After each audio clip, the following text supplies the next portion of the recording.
This workshop is the first of two. It's actually a two-part workshop. And my colleague, Sue DeWitt from South Africa, she's involved with the network there, will pick up the second part of this workshop. So I hope we will have you for both parts. On the other hand, you can, of course, feel free to look around at other sessions. This is about pensions for purpose, institutional impact investing, and we've split the session in two. This first part will be about the first part of the investment cycle, investment strategy, how to include impact in that overall investment strategy, and how to do strategic asset allocation in such a way that impact becomes an integral part. Welcome Sarah, Danai, Pete and Charity. The first question to all of you: how do you include impact in your investment strategy? Or how do you see pension funds including impact in that strategy? Sarah, can I start with you? And yes, and I'll unmute. Lovely to be here. I mean, we're not an investor, so I need to make that clear at the start. I mean, we don't have an investment strategy ourselves, but we are in the business of talking to pension fund trustees, advisors, lawyers, and asset managers about to explain and facilitate their inclusion of impact within their strategies. And obviously, as everyone in the audience and on the panel will be aware, pension schemes are, they've spanned the gamut of really pioneering pension schemes who are very far ahead in this conversation and really implementing some incredibly innovative and impactful strategies within their asset allocation models. So you think of, for example, PGGM in your own country, and others. And then there are pension schemes where really the conversation is at a very much earlier stage, where indeed there is quite often quite substantial resistance, not just to impact, but even to ESG. So you have to target your advice and your support and your proselytizing to where a specific pension scheme is in that conversation. So, I mean, we believe that there are a number of hurdles that have to be got over before pension schemes can think about impact. First of all is the widespread myth that impact investment involves making concessionary returns. We're distracted by Pete's t-shirt. I mean, I often refer to the fact that a year ago, almost to the day, I went to speak to one of the FTSE 100, the largest FTSE 100 pension, defined contribution pension schemes in the UK. And at that meeting, it was like a kind of baptism of fire for me as the new chief executive of the Impact Investing Institute, because they brought up all the reasons why they shouldn't do it. So what we have been in the business since then is of providing the evidence and the guidance that helps get over those hurdles. So those are specifically, people believe, trustees believe that impact investment involves sacrificing financial return.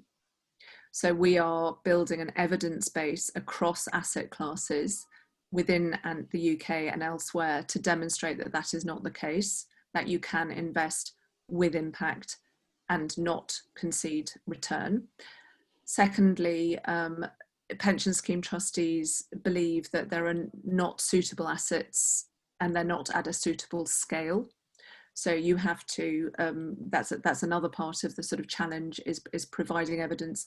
I mean, in the two most obvious answers to that are wind farms and social housing in the UK. So you've got large renewable energy assets, you've got large housing assets, which pension schemes are generally familiar with. And then finally, the last challenge is around fiduciary duty. So trustees often believe that impact investment is not compatible with their fiduciary duty. I'm going to stop there because I know we're going to go into some of those in more detail later and let the other panelists introduce themselves. Thank you so much. Yeah, and a great bridge to some other topics that we will definitely talk about. Danai, can I ask you, of course, you're also not a pension fund, but you're representing a lot of public investors and public pension funds. And I believe you recently surveyed them about their motives to do impact investing. Hi, it's a pleasure to be here. Good afternoon to everyone. So OMFIF is the official monetary and financial institutions forum, and our members are public investment institutions. So institutions that manage public money, public pension funds are included in this. We also work closely with sovereign wealth funds, which share a lot of characteristics with the pension funds, and central banks as well, which manage reserves. So it's been interesting for us to kind of see this community as a whole, and also to see where pension funds lie within that community. Are they more advanced in some aspects? How is this journey different for them than for others? Because we heard from Sarah that even within pension funds, there is quite a variation in terms of where they are in their journey. And I think what we're seeing is that these motivations are changing quite a lot. And we are now at this point where it's no longer a small set of investors that see this as something that they want to create impact. It's something that's aligned with their values, with their organizational priorities. It's something that they're really seeing as a kind of way to manage their risks in their portfolios. I think there is increasing awareness that if you do not align your portfolios with having an impact, with being aligned with some of these criteria, you don't shield them from certain risks. And it's not just about protecting the portfolio from risk, but it's also about protecting the broader financial ecosystem from what the impact of your portfolio is on that. So it's not just about we have an asset that may prove to be a stranded asset in our portfolio, but also if we invest in that sector, we may have a negative impact in the overall ecosystem.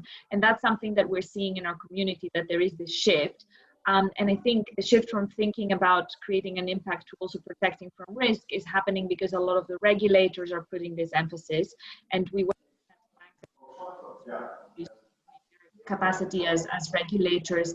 And we've seen that in various pension funds globally, that they're no longer allowed to invest in certain sectors, or they're being asked to divest from certain sectors.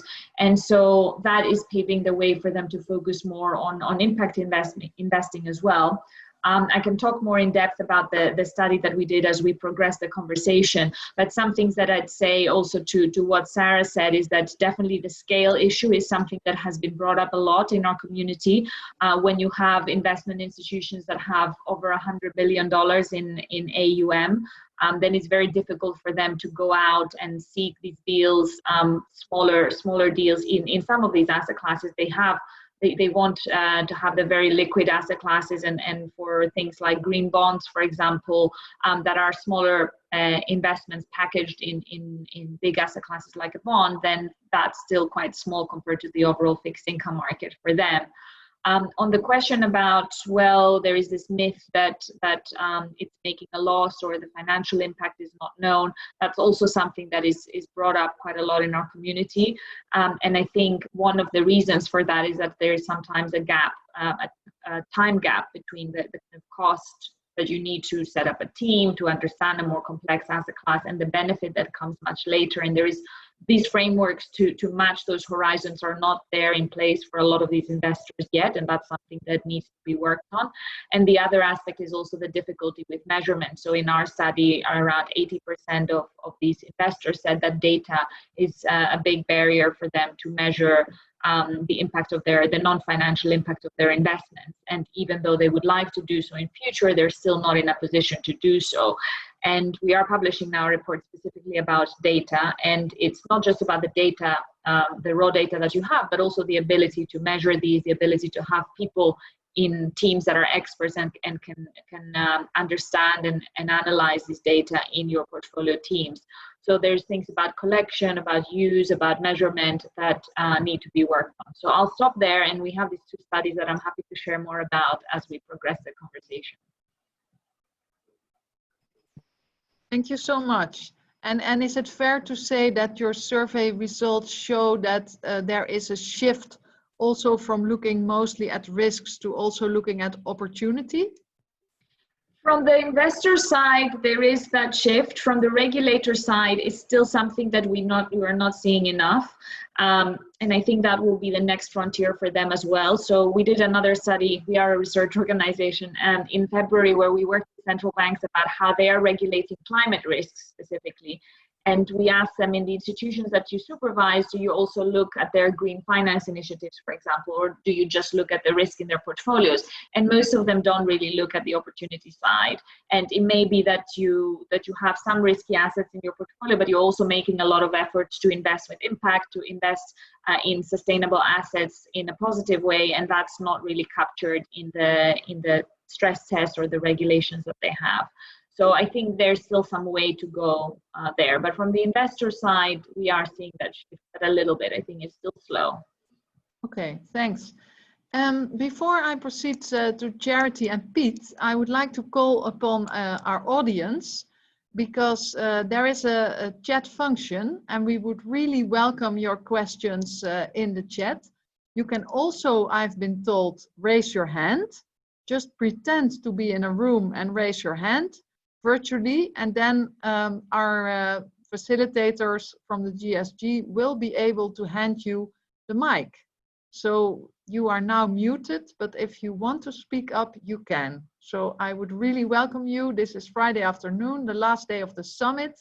Let's make this really a workshop as it was intended to be.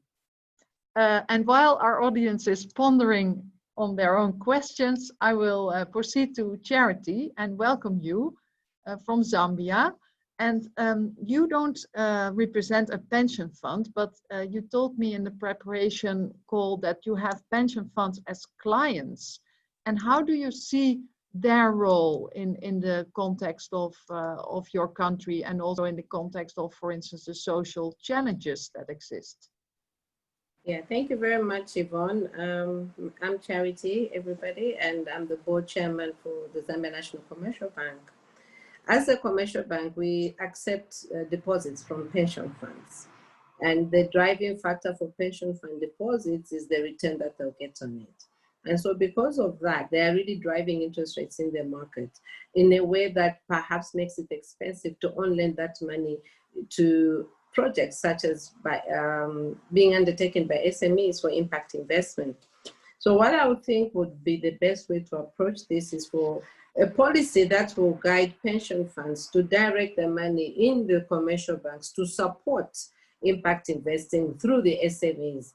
And that way, their focus should not just be on earning the highest interest rates that they can find in the market, but also to understand that those funds can benefit impact investing by giving them to SMEs that are actually wanting to invest in impact objectives in terms of their business enterprises.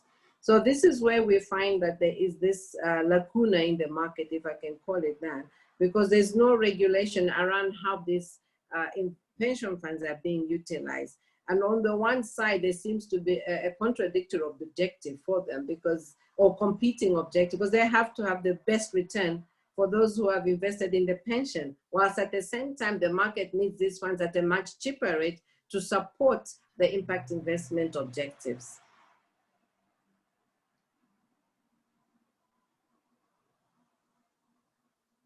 You're mute, Yvonne. Thank you, Charity. Well, that leaves Piet. Piet, happy to have you here, and we were on the same panel yesterday, so we can pick it up from there. And I believe what you said yesterday was that you were questioning a bit the title of this whole workshop, because we've named it Pensions for Purpose, and you said, shouldn't it be pensions with purpose? Yeah. First of all, sorry for my appearance. And you know, I'm out here in the woods, so even having the audio and video working is quite an accomplishment already. So thanks for having me. Yes, to pick up on where we were yesterday, I think most pension funds are indeed pensions with purpose type of organizations. They like the purpose. We do like the purpose. We'd like to convey to our beneficiaries that their pension savings are actually being put to good use. But we can't manage those savings for maximum impact because we already manage them for maximum returns. Now, obviously there's an overlap. I always see this as a Venn diagram. There's what we need to do financially simply to deliver the pensions that people count on. That's hard enough as it is, I can tell you.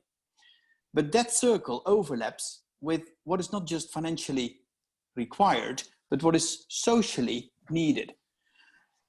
That overlap, that's where the opportunity is. That's where we fish for investment opportunities that deliver both the financial and the social return.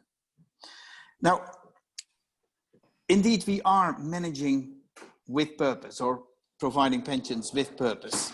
And I think the best framework that we have is the one that was put together by the Impact Management Project.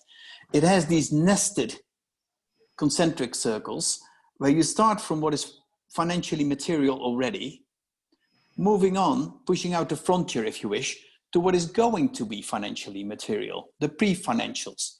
That is still quite easy in a way for pension funds because those things tend to translate into investment risk. And that's something we understand perfectly well. It may not be a risk yet, but it's going to be a financial risk for the years to come. Pushing further out is where it gets a little difficult. That's where you are trying to pursue opportunities that we don't quite understand fully, perhaps. There's not enough track record, there's not enough data, all the stuff that was mentioned already. These things cannot easily be understood, perhaps, as investment risks. They are investment opportunities, but we don't quite get them just yet. Now, we are, of course, being kept on a very short leash. For example, in private markets, we have a liquidity constraint. In public markets, we've got to stay close to the benchmark. So these are constraints to some extent self-imposed, I must say, that really limit our ability to go after opportunities. Now, there's a big factor there too, which is about cost. I think it's been mentioned already, things that tend to be small are expensive to process. I think if you boil it down to what is really the fundamental reason that we don't do more than we already do, and for some, we're quite ahead of the curve, we halve our carbon footprint. We try to mitigate all the negatives of our investments, and we've been doing that for years. But moving on to that last column in the IMP framework, the contribution, the positive impact stuff, I think there's two things really that limit our investments. One is that the mandates are very tightly defined. And why is that? That's in response to the previous crisis, the financial crisis, where pension fund trustees had to be shown to be in control. So that's one, that's an important constraint. The other one is that where we try to do impact investments in the past 10 years or so, returns have been really disappointing. So we have to perhaps reacquire the space we need to accelerate these investments. We need to build it up from the bottom again, show perhaps on a smaller scale that these things actually can deliver non-concessional returns and don't run risks that we can't manage. And perhaps also, reacquire that space we need around the tightly defined mandates that we currently work with. Now, all that takes confidence and trust. And I think that's where we need to work on. Okay, thanks, Piet. And I think many of the people in the audience will recognize those challenges. And actually, I see Diane Griffioen from ABP, which is the largest pension fund in the Netherlands. She raised her hand, and I would really like to give her the mic and at the same time ask her a question, whether she can elaborate a bit on how to include impact in the strategic asset allocation. Thank you. Can you hear me? Yes, we can. Perfect. Yeah, but you don't see me. That's the difference. No, that's the difference. Yeah. Okay, only my voice. Well, thanks, Yvonne, also for the question. Maybe I start with your question and then I introduce the question I have. And I think they come together because we have included impact investing, but we call it investing in the SDGs. And we call them the SDIs, that are the Sustainable Development Investments. So that's our definition. And we have, like you said, we are a big pension fund. We have 460 billion assets under management. And we have, at the moment, we have 14% of this portfolio in sustainable development investments. And we have raised the bar. So we have set a goal in our policy that we want to increase that to 20% of our investments. Maybe to comment on Piet's issue, what are you searching, impact or financial return? We search both. Of course, financial return is very important, and that's also the reason we did a study towards the effect of sustainability on our performance, and that was a very strengthening outcome, that there is no negative effect of sustainability on our financial return. So that's really supported us and the board to raise the bar to the 20%. But then comes my question, and maybe also my comment. How can we inspire others? That's our thing. That's our question.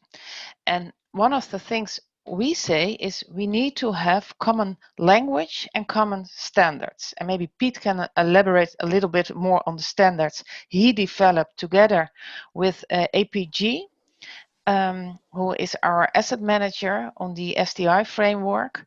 But I think the discussion starts with the common language. You mention it impact investing, but we call it SDI investing. And I think that is key for the investment industry, that we need a common language. Like everyone knows what a benchmark is, but not everyone uses impact investing or SDI investing. How can you see that?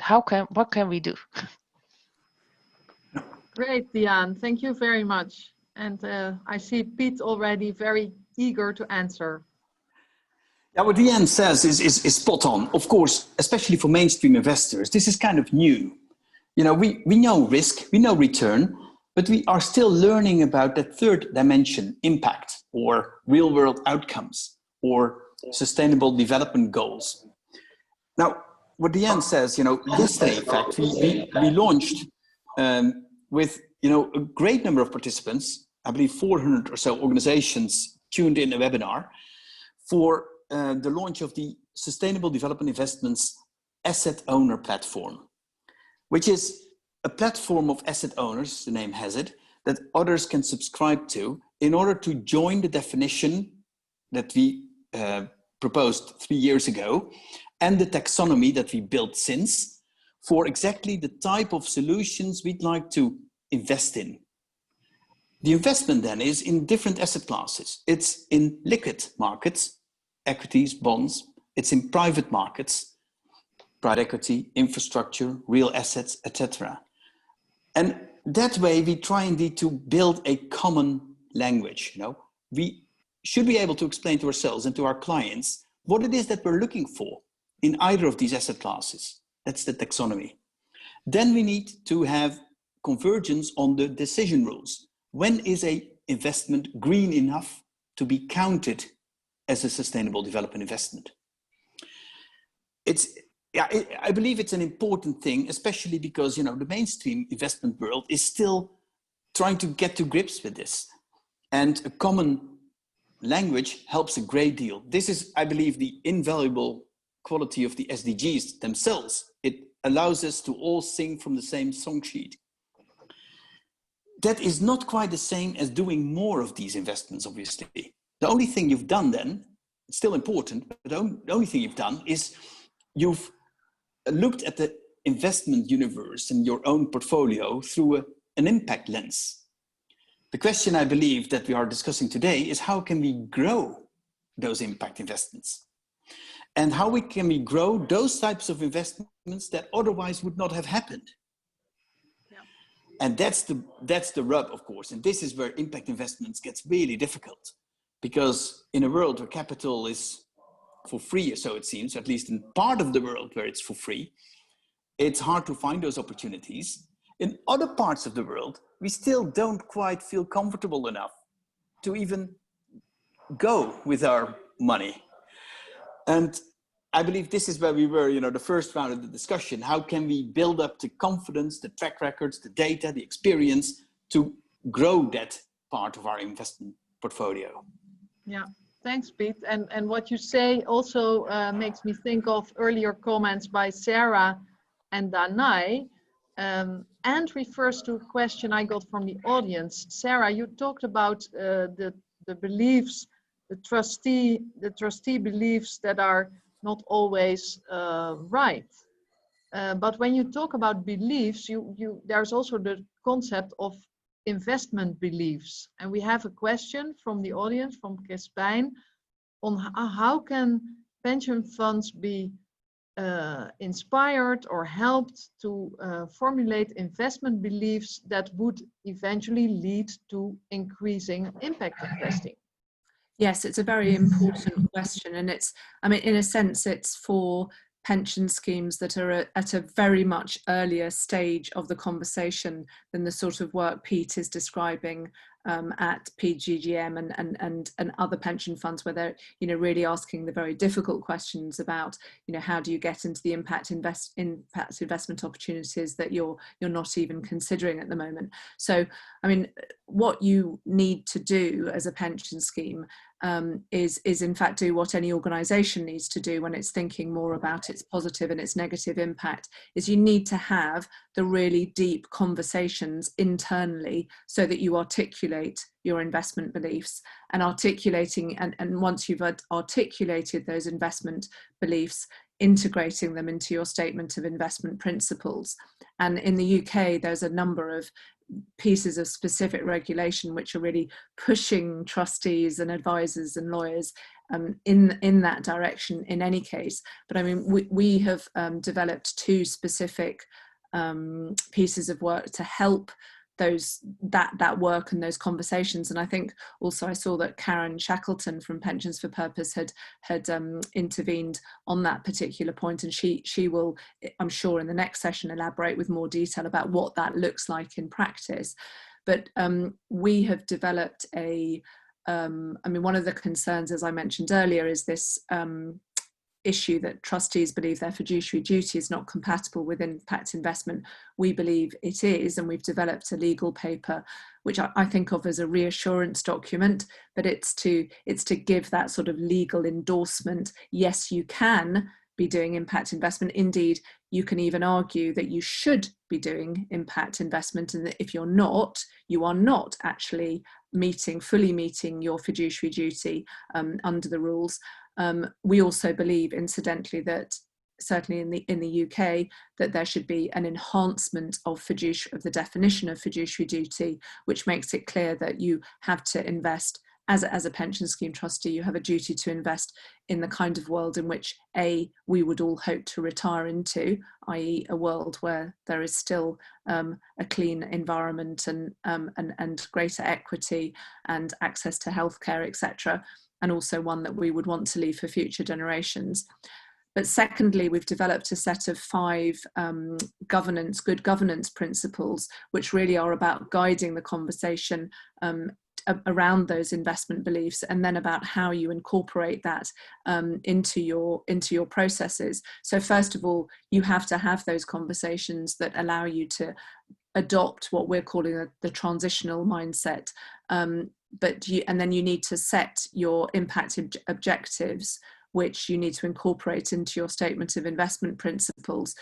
But really importantly, you also have to appoint investment consultants and managers who have impact integrity, because it's great if you as a trustee group have those those goals and have had that conversation and have set those objectives.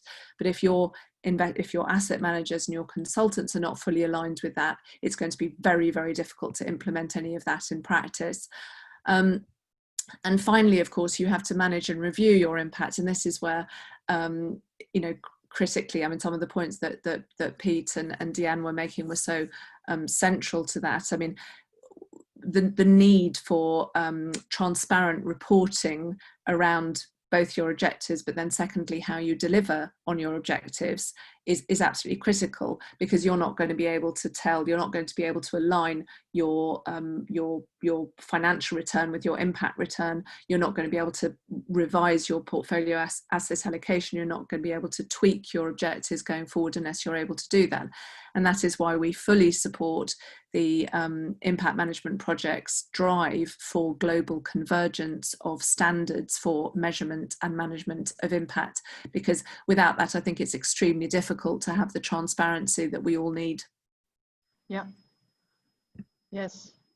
And true. And it was mentioned, we need common language. The SDGs can be a good starting point for common language. And, you know, to bring things a bit closer to the ground, I'm thinking of what Pete said, the SDGs. Obviously, the biggest financing gap for realizing the SDGs is in emerging markets. In strategic asset allocation, despite impact objectives, despite having SDGs as a common language, many pension funds, I see they are struggling with allocating to emerging markets, and in particular to frontier emerging markets. Now we have Charity in our panel. She mentioned that SME finance in Zambia is something critically important and an area where pension funds are not involved. Yeah, from my own experience, I can see the benefit of pooling, because as a pension fund to be involved in SME finance in Zambia, it's of course a long shot.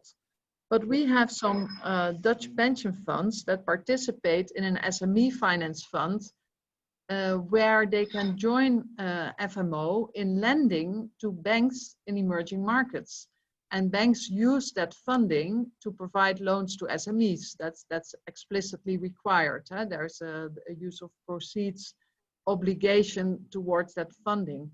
And I would like to see so much more of those solutions where pension funds are looking for, rather than focusing on barriers, looking for possibilities. And I wonder, Charity, is there anything you would like to comment from where you are?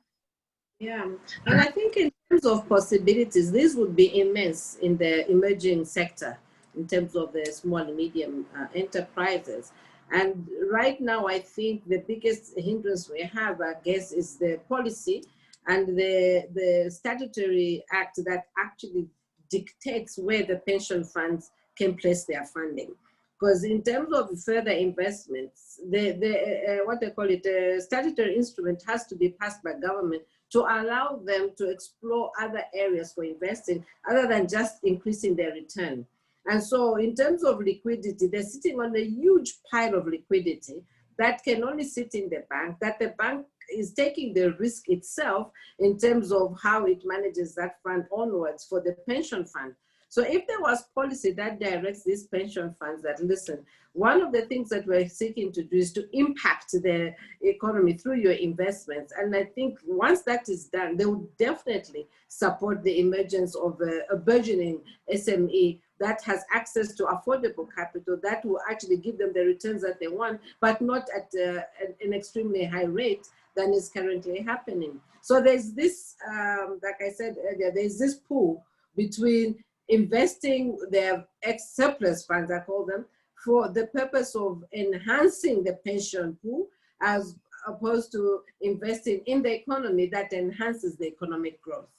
So if there was policy that can direct them, at least to say maybe 40% of your portfolio goes to impact investing and 60% remains for you to do as you see fit within the banking structures, that would actually help start generating the kind of access to affordable capital that SMEs want, and also helps direct the SMEs to go into investing in impact projects that allows their communities also to develop around them. Thank you. I don't know if that answers your question. It certainly does. Thank you. I see we are running a bit towards the end of the session. I'm multitasking as good as I can, and I'm also seeing some questions in the chat. Maybe I'll just bring it in. Oh, this is about private equity. I think this is a nice question. When bringing in investors, should Africa-focused equity funds raise from foreign pension funds or African pension funds? And I would draw this question a little broader and ask Danai to respond. Is there a different or potentially larger role for local pension funds to invest in the social challenges in their particular country? Is that something you have researched, Danai? Are there any trends you can talk about? Yeah, actually on Africa, we also do some research on Africa financial markets. We work with ABSA, the bank that's based in South Africa and operates all over Africa, about this. And it's a financial markets index that we put together, and one of the pillars is looking at the capacity of local investors, and we work with pension funds across Africa for this. What we have found is something that was mentioned earlier in the panel as well, about the kind of information and capacity of trustees to also have these issues on their radars, and that's something that a lot of the pension funds that we work with in the region are working with, but it's still at an early stage. I think in terms of the kind of motivations and what the local context also why it matters, I think it was mentioned also that it's a lot of the time it also comes from the pressure from the members of the pension funds to have that impact, and that is something that can be linked to a local context. We're seeing that also as an additional motivation. So the regulation may be one, the financial return may be another, but also that kind of value oriented and have it in line with what the members are pushing for. You're seeing that also with other types of investors. Sovereign funds is an example that is very well linked to the public. Also university endowments, for example, maybe another example. And then in terms of kind of a stage of the process in which you integrate that. We spoke earlier about investment principles, and I think that's very important to have that link to the mandates. I think Pete raised that as well, about the kind of link with the mandate, and we've seen a lot of the central banks make that link, and how you can reinterpret the mandates, not necessarily change them, but within that understand where this fits. And then I think it's also in the selection of external managers that's an important area. And whether you invest locally or internationally, I think where you invest internationally, having the kind of external managers that are very close to that local context can be a very important way to access those markets, because with investing locally, you already have that local knowledge a bit more close. We've seen that also with some of the pension funds, as well as central banks and sovereign funds that are increasingly opening up offices overseas to be able to access local opportunities more easily. And as you mentioned, a lot of the opportunity lies in emerging frontier markets. So we studied this year, looking at how some of the central bank investment offices, the reserves managers, for example, have been setting up offices in other parts of the world to access local infrastructure deals, for example, to have that knowledge, because they are very complex asset classes and you need to have that local knowledge. In terms of the African pension funds, what we found is that there's also some regulations that don't enable them to, or do not allow them to invest as much in foreign assets. And some of these regulations are changing.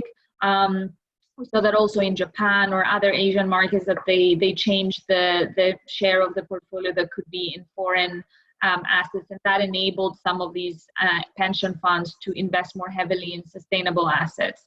So there is these changes happening in Africa and in Asia, which we've studied. Great. I think that is very encouraging. Good to know. I think I need to round off and allow me to try and summarize. This was a very rich discussion and I had so many more questions to all these panelists, but unfortunately time's almost up. The good news is we have a second part and I invite all of you, not only the panelists, but of course even more our participants in the room, to stay on and continue the discussion, because I also see in the chat some questions on the power indeed of beneficiaries, just as Danai commented, the pressure of members to invest in social causes and impact, be it locally or internationally.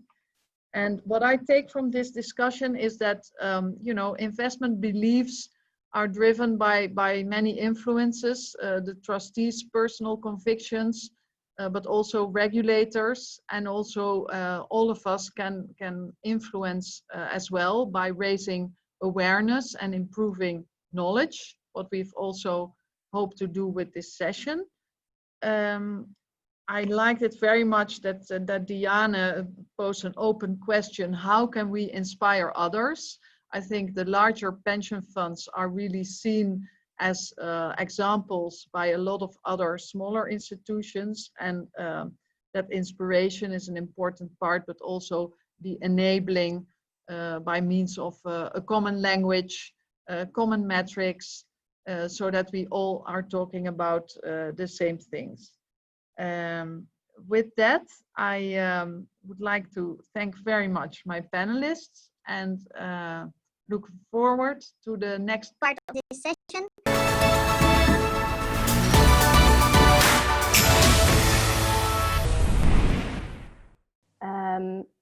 Welcome, very welcome. Great to have you with us in the second session of our Pensions for Purpose workshop. I feel like I'm back in my Zoom comfort zone, so I can see, well, hopefully I'll be able to see who's in the conversation, and we can set up a great discussion that's quite interactive. I'm Susan de Wit, part of the Secretariat of the South African National Advisory Board, situated at the Bertha Centre in Cape Town. Part of the work that we are doing is collaborating with some of the largest pension funds in South Africa to support them to allocate capital towards infrastructure and impact investment projects. And in fact, in our group today, we have a key member of that Asset Owners Forum, Nalesh Moodley, Head of Sustainable Investment at the Government Employees Pension Fund in South Africa. And joining him on the panel is Karen Shackleton, who heads up Pensions for Purpose in the UK, and Nano Kleiter, Honorary Chairman of European DFI Association. Hopefully we will be joined a little bit later by Neil Gregory from the IFC. He's struggling to get online. So welcome. We're talking about the role of pension funds in this impact investing ecosystem. Yesterday in the first session in this strand, we heard about the why, that fiduciary duty is not just about returns, but about the world that your members, the members will retire into, ourselves will retire into. In the first session today, we heard about the what, so the strategic framework, setting impact objectives. And during this session, we will talk about the how, so both implementation, performance evaluation, and incorporating the learnings into improving systems. For those who weren't in the first session, it was a great session, lots of questions coming from the audience, so I would really encourage you to post your questions as we go along. Don't just wait till the end. We'll be incorporating those into the flow of the discussion. The major comments I think captured from both of those sessions is that intent really needs to be hard-coded into the governance framework, with target setting and accountability towards those targets captured in policy. In fact, Sarah Gordon and her team are building an enabling framework to drive this point home in the UK market. Pete talked about the SDI Asset Owners platform, where asset owners can track progress against the SDG targets. There's certainly room for innovation, especially when it comes to allocating into emerging markets. Yvonne talked about pooling capital. Debbie Blakey from Hester yesterday talked about carving out an impact investing incubator program. there was conversation around capacity gaps on boards and how advisors step in but perhaps don't have aligned incentives. And finally, around the complications or challenges associated with investing in private markets, considering liquidity constraints, and in public markets, as pension funds really have to stick quite conservatively to the benchmarks. So that hopefully gives an idea of, or a taste of what's gone forward. We really want to go into more depth. As I mentioned, please post questions. And if I can ask the panelists if they could please introduce themselves as they answer their first question. And I think, Karen, we're going to start with you. And I wonder if you could talk a bit about how funds move from actually articulating the set of investment beliefs into implementing them. And in that, could you chat a bit about your latest research that you've been doing that we talked about this week? Hello everybody, it's really good to be part of this discussion group. My name is Karen Shackleton. I'm the founder of Pensions for Purpose, which is an online collaborative platform sharing thought leadership on ESG, sustainable and impact investing. The goal that we have is to try and raise awareness on this agenda, specifically with pension funds. They're our target market. And we also run workshops for pension funds, helping them to articulate their sustainable investment beliefs so that they can then go on and implement an impactful strategy. Separate to that role, I also work as an independent investment advisor to 4 UK public sector pension funds. We've been working, as I say, with pension funds to help them articulate their investment beliefs. And sort of one of the things that we tend to do is ask them to try and prioritise 3 to 5 sustainable development goals that they feel are likely to have the biggest investment impact on their portfolio. So that might either be a risk, a threat, or it could be a return opportunity. And once they've done that, they then sort of say, okay, well, what's the next step? And the next step is typically to try and assess where their portfolios sit at present before they start to change their investment strategy. And for many of them, that meant going either to their investment managers or to a third party to ask them to map their portfolio to the Sustainable Development Goals. Now, what was happening was that a lot of these pension funds were coming to me and saying, Karen, where can we go to get this done and who's the best? Can you recommend anybody? And so Pensions for Purpose over the summer did a piece of research. We invited firms who had this capability to come and explain their process to us, and we pulled it together in terms of a piece of research. So what was really interesting about this was that the biggest group who came forward were actually asset managers. They're increasingly offering this on their portfolios. The problem was that not many of them could map to the whole pension fund portfolio. Some of them could do it for asset classes where they already had that expertise themselves, but for many, it wasn't a full comprehensive analysis. The second group were consultants who were combining SDG mapping analysis with investment advice. And for many pension funds, that can be quite useful because it takes them forward in terms of implementing the strategy that is aligned to their investment beliefs. And then the third group were specialist data analytics providers who would do the analysis, supply the reports, give a little bit of interpretation, but then would hand it over to the pension fund. And for the larger, more sophisticated, well-resourced pension funds, that was a good solution. So just to sort of give you some sort of headline conclusions from that analysis, what was interesting was all the providers could map to listed equities. Everybody who came forward could do that.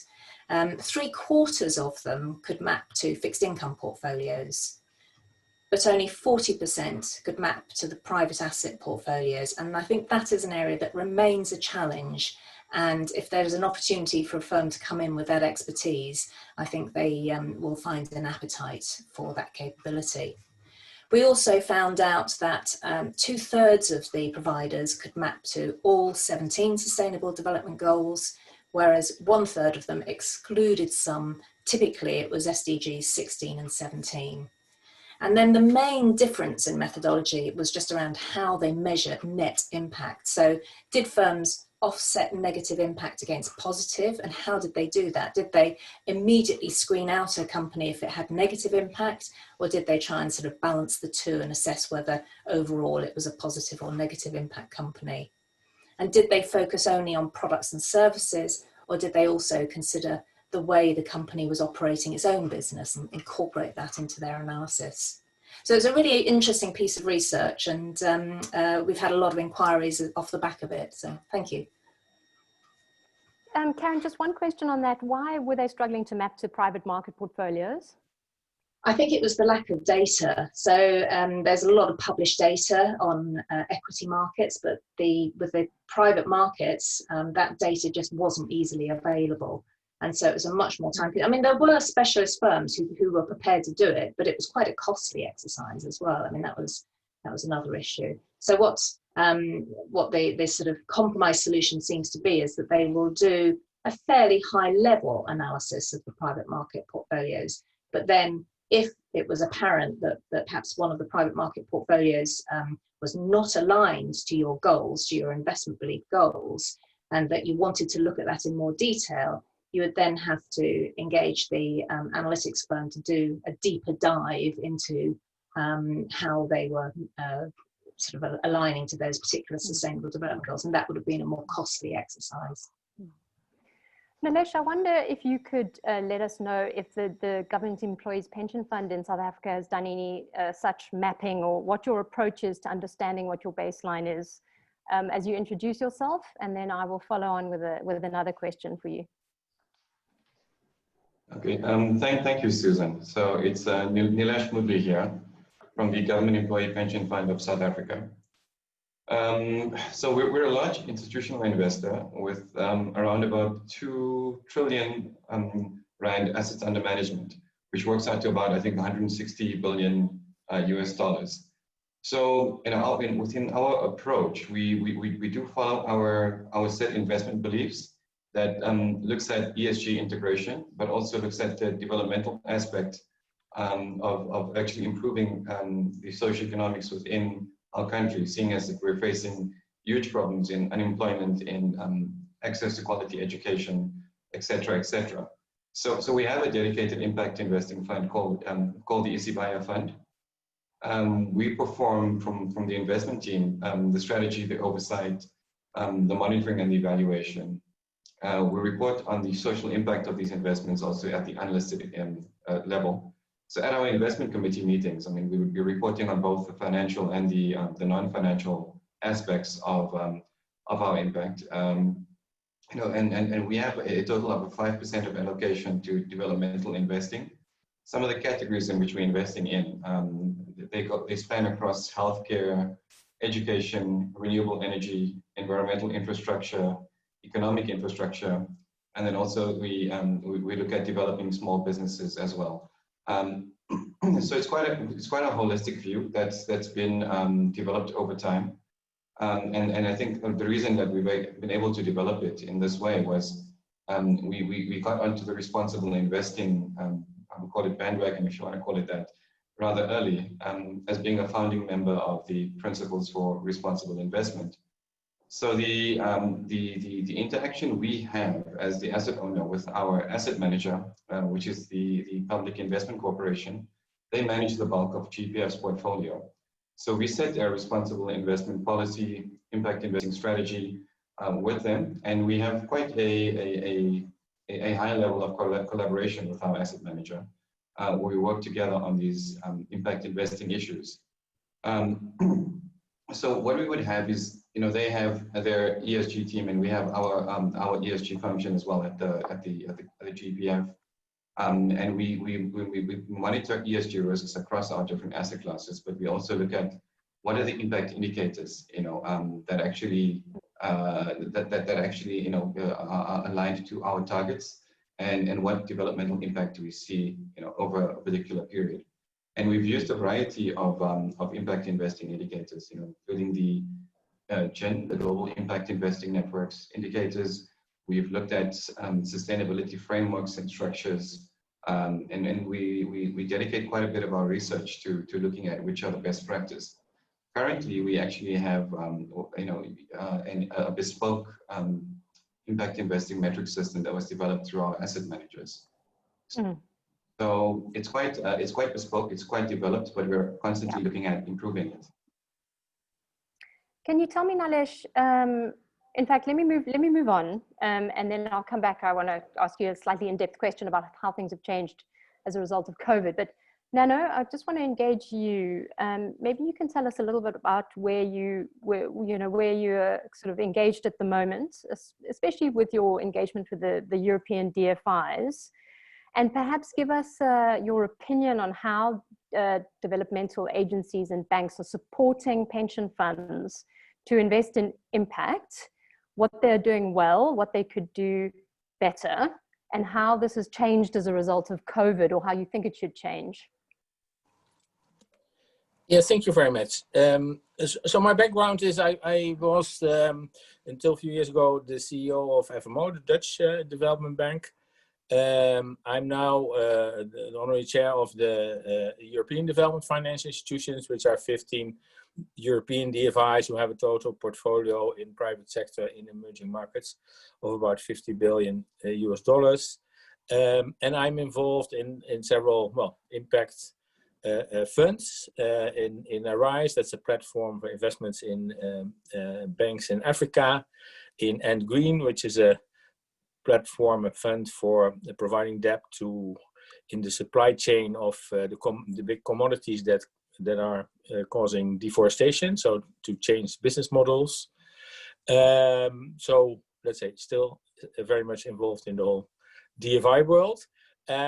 Your question what DFIs can do, I think DFIs are important because they are, let's say, the institutions with the longest experience in investing in private sector in emerging markets in Africa, Asia, Latin America.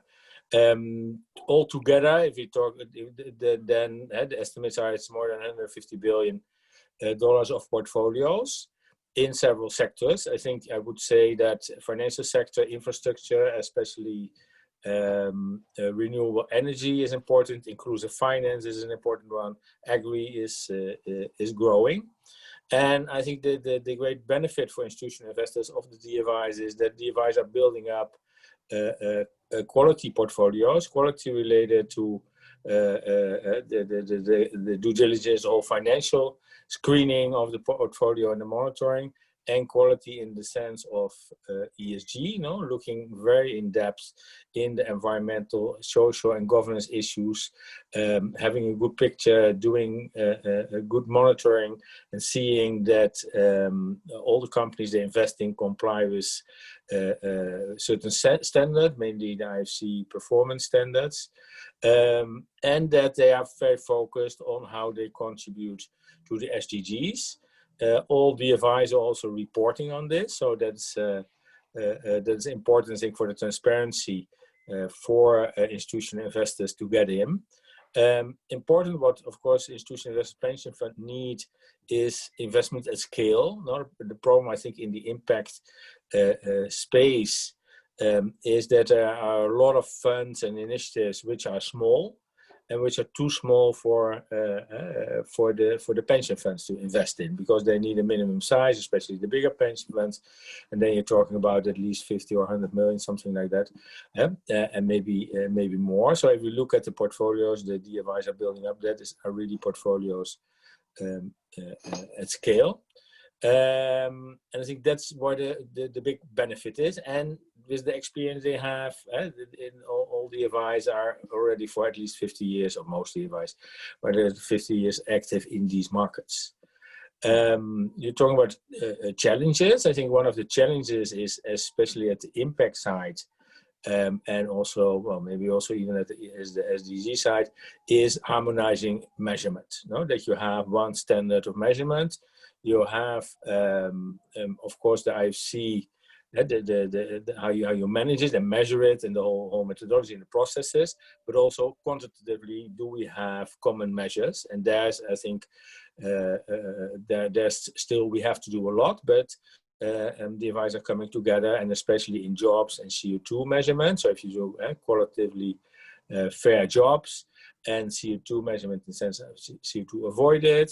That is where standards are where harmonization is close by. So I think it's also important for pension funds to see when they want to measure impact that they go also there where the measurement is done in a harmonized way, or where that measurement is clear, and not inventing a lot of own ideas of how it should be measured, because then it's very difficult for DFIs to let's say to harmonize there and and to combine portfolios.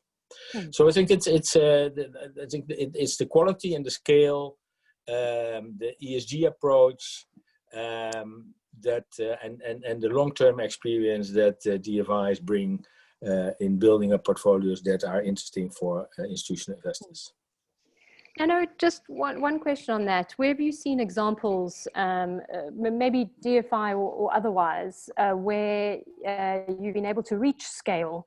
So where are the kind of replicable models about this, addressing this issue of scale? Well, I think there are several DFIs that have created funds, debt funds or equity funds, that are large enough to get institutional investors in. IFC, but Neil can tell more about that. IFC is of course one of them. FMO, Yvonne told something already in the first session. FMO is quite a sizable debt portfolio where institutional investors in reality participate in a part of the FMO portfolio. Where they can really invest sizable amounts, which is attractive, and several pension funds have done that already, and other institutional investors. Another one where I'm involved is Arise. That's a platform of about $1 billion finding having, let's say, it's kind of holding company, having stakes in more than 15 African banks. There's a Norwegian pension fund which is participating here together with Norfund. So I think that those are the IFU, the Danish DFI has created the climate fund where it was possible for the Danish pension funds to invest. I think those are some of the examples and the most advanced examples that are there already in the market. Thanks, Nano. I think that's a great segue to Neil, who's managed to join us. I don't think you have enough bandwidth for your video, but we're very glad that we have, oh, there we go. And you have a beautiful background. Hi, Neil, welcome. Can you hear us? Hi, yes, do you hear me? Yes, we can hear you. Welcome.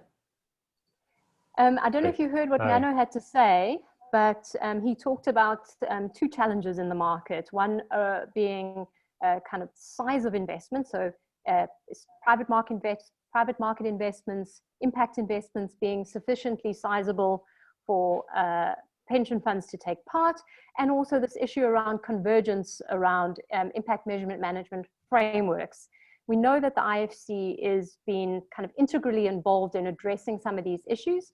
I wonder if you can introduce yourself and maybe tell us a little bit about the operating principles and around these co-investment strategies that we talked about earlier in the week.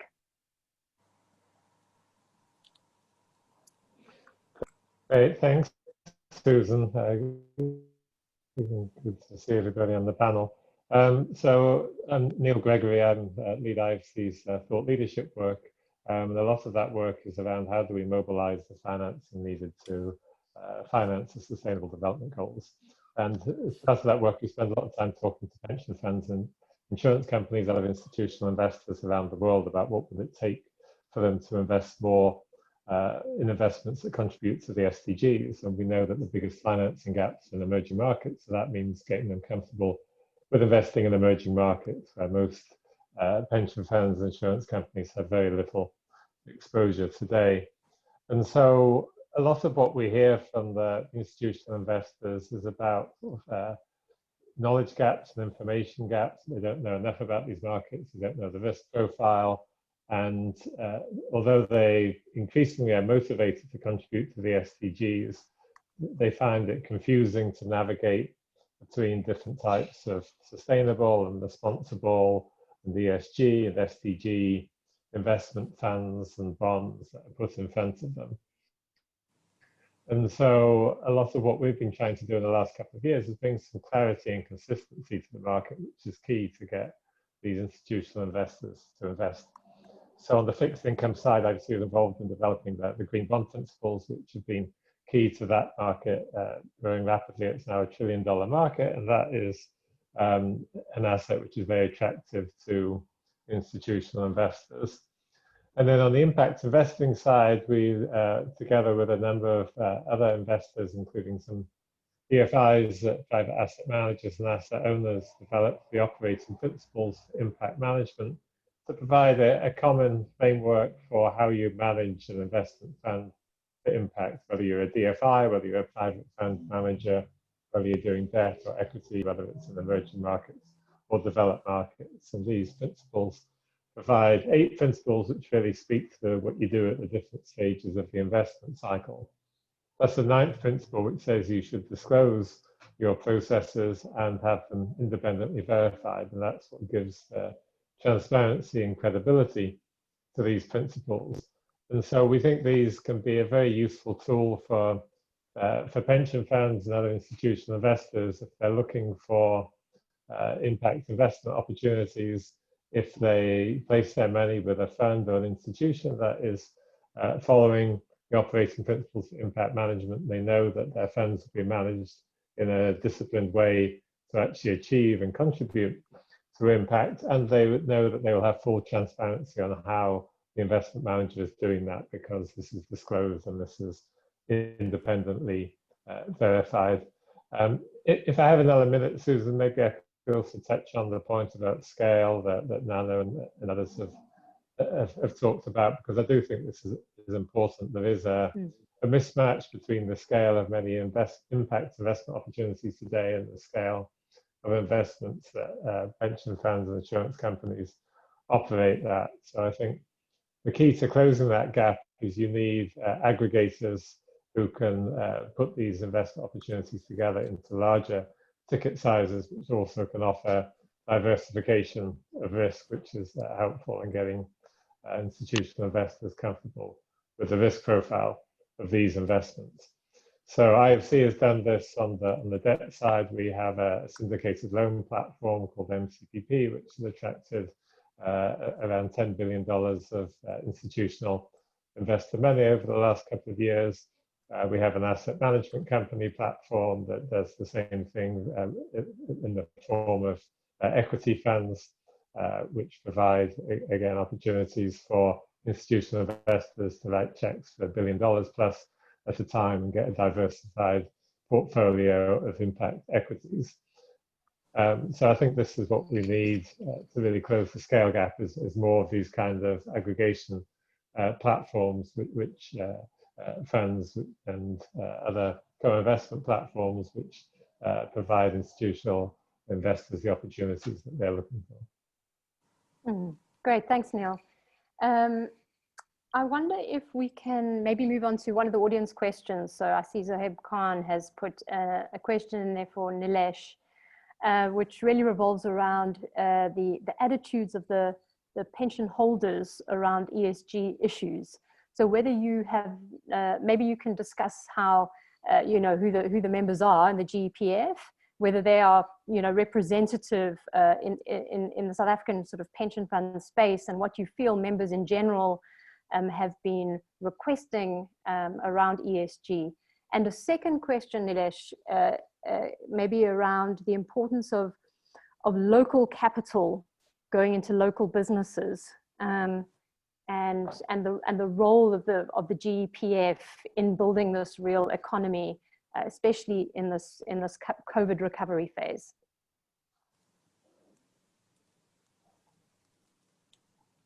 Sure, thank you, Susan, and thank you for the question. I think the first part of the question is quite an easy one, in that we actually have quite phenomenal support for ESG issues at our board level. The chair of our board is actually the chair of the UNPRI as well. So we enjoy strong support from an ESG perspective when it comes to getting the right kind of tone at the top.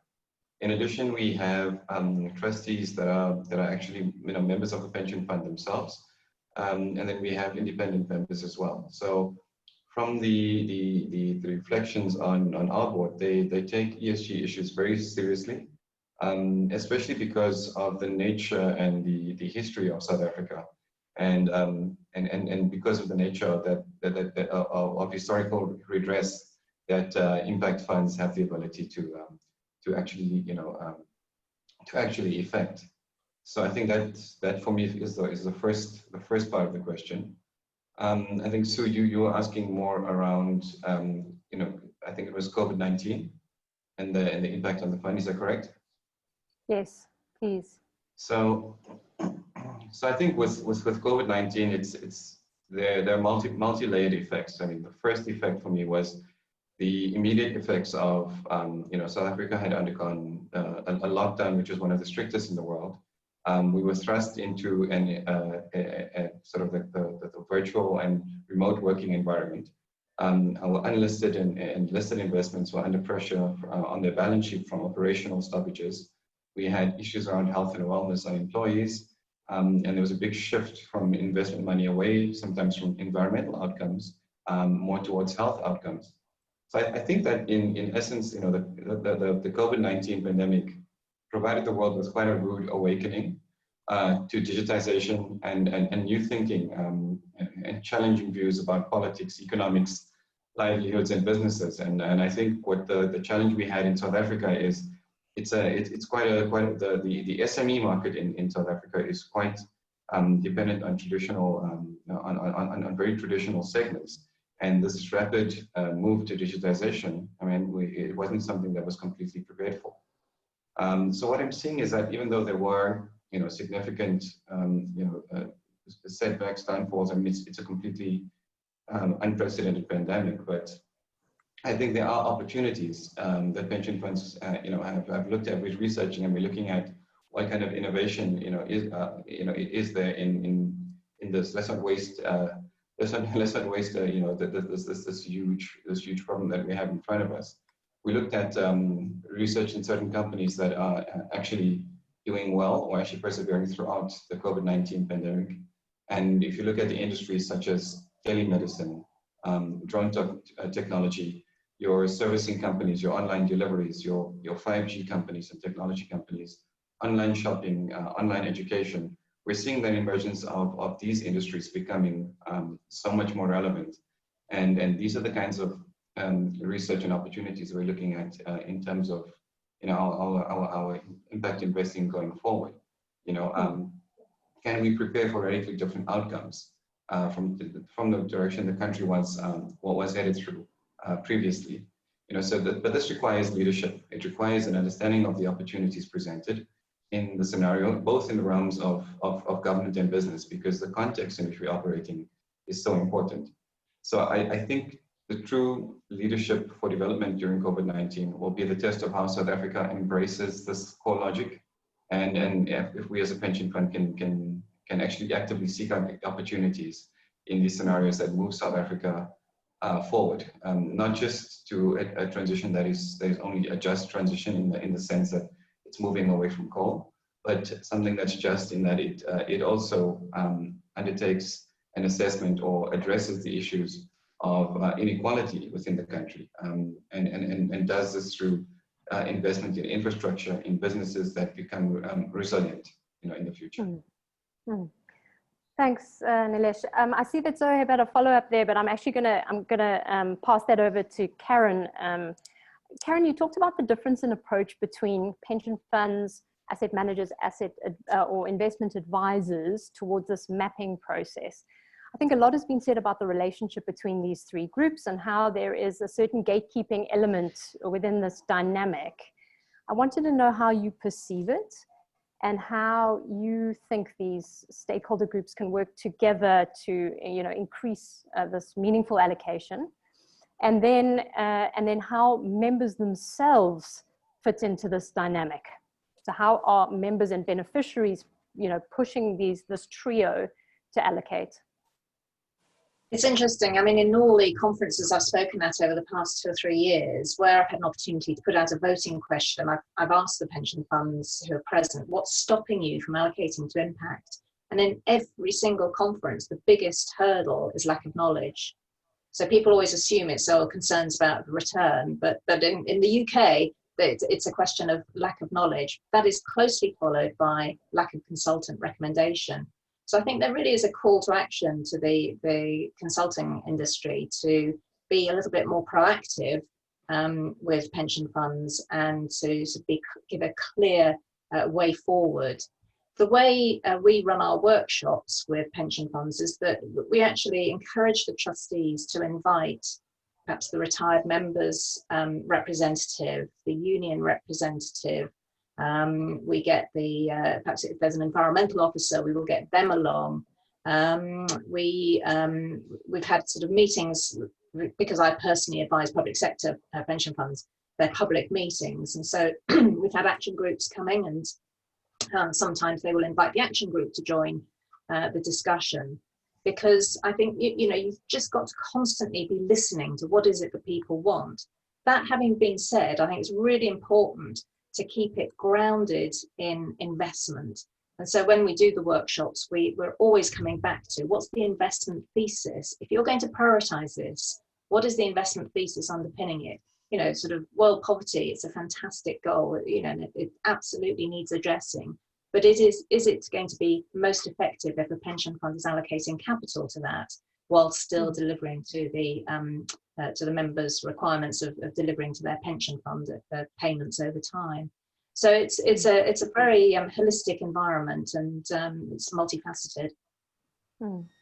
Great, Karen. Neil, we've got a question from the audience around sort of harmonization of frameworks. So Karen talked about a bespoke mapping tool.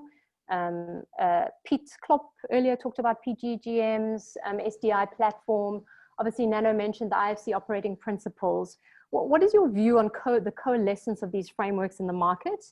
Do you think we should be placing bets at this point, or is there still so much room for innovation that the fragmentation is warranted? And specifically, the person in the chat room asked about the convergence between the IFC operating principles and IMP. But I wonder if you could answer that larger question as well. Great, thanks, Susan. So I think we do need to avoid the risk of just confusing the asset owners by too many frameworks and too many acronyms, and making this whole thing too difficult to navigate. So I'm a big proponent of having simplicity and convergence and approaches. And we work closely with the impact management projects in developing the operating principles. The impact management project gives you sort of frameworks and tools for thinking about how to measure impact. And so we build on that in the operating principles by giving principles for the process, the investment process by which you integrate the management dimension into your investment decisions at all stages of the investment process, using the IMP framework as a tool.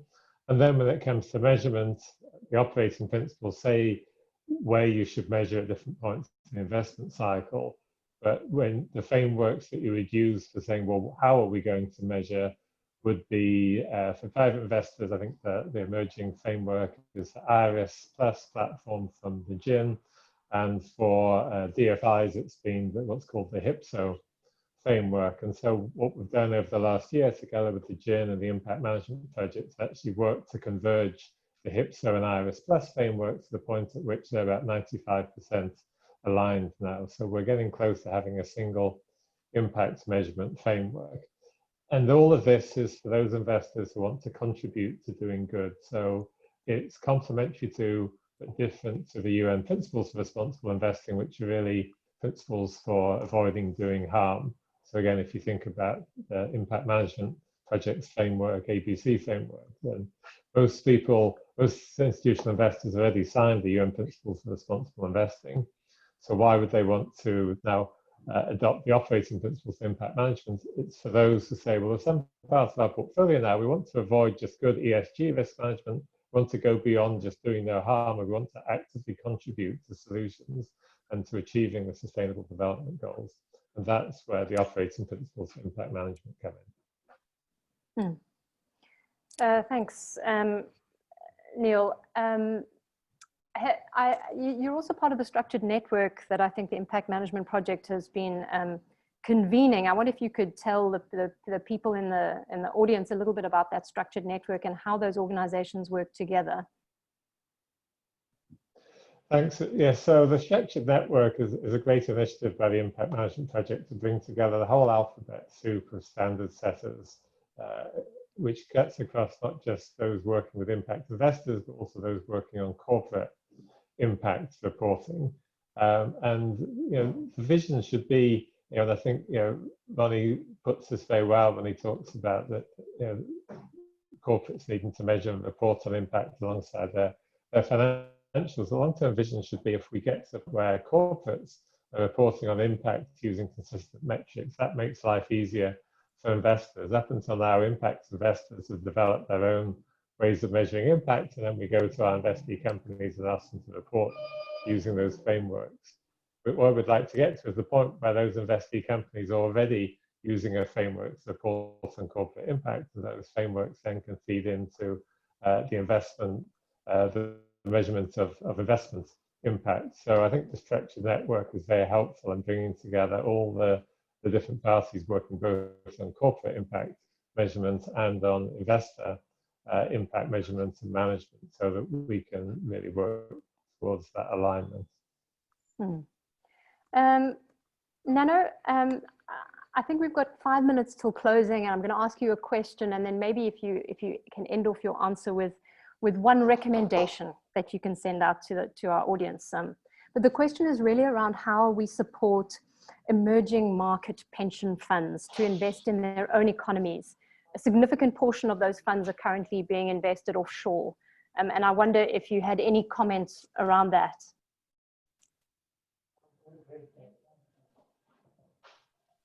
I think you're on mute. You're on mute. Yes, thanks for that question. I think South Africa is the most advanced country with pension funds really investing in SDGs and impact locally. I think so they're advanced. I think in other countries and regions, you see in pension funds getting more and more interested in it. But as was mentioned, the lack of knowledge is an issue there. And also, and the scale and the other challenges. So I think there's a very important role was mentioned by Karen for consultants, but I think there's also a very important role for DFIs that could help these pension funds to show their experience. The DFIs have experience in the countries where, let's say you have in Kenya, you have important pension funds. Of course, there's not in all countries pension funds are really as developed as we would like to see, because they're key for developing capital markets. So they're key in the strategies of DFIs to help build capital markets. And one of the things is creating funds that those pension funds locally could invest in and transfer knowledge about investing in the private sector and for impact in Latin America and in Chile, Latin America, Chile, and Peru, and in Colombia, you have an important pension fund sector where the advice could be very instrumental and working closely with the pension funds. I think that would be an important step to take. The other part is that what I think would be a recommendation, it was partially mentioned, but I think pension funds, let's say the DFIs have built up huge portfolios also in infrastructure. And of course, then the DFIs have taken the first risk, the building risk, the operational risk. And a lot of these assets are already operational. I think it's a big challenge to pool these assets together. And that could be country or regional wise, probably because of diversification, you would see that as a bigger role. And Neil mentioned that as an aggregator, but I think that the DFIs together could pull together part of the assets, not when they are generated, but when they show that the first risk is not there anymore. Then it becomes also much more interesting for pension funds.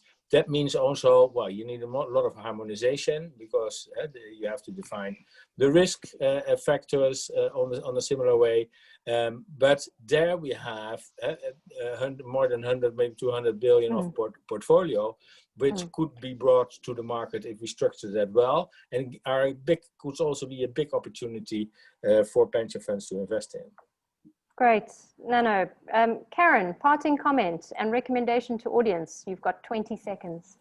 I think just go on the journey. We're not in a perfect world. We haven't got complete alignment on this. We haven't got all the data we need, but just go on the journey, because in terms of the journey, you learn. Nilesh, from you? Oh, I think maybe Nilesh has dropped off. Neil? Yeah, I agree. Learning by doing is a great way to make progress. We don't expect pension funds and insurance companies to make large portfolio shifts, but getting started with a small piece of the portfolio and learning as you go, and gradually increasing allocations for impact over time is what I'd recommend. Well, many thanks to Nano, Karen, Nilesh, and Neil for joining us. A great session, and really kind of scratching the surface.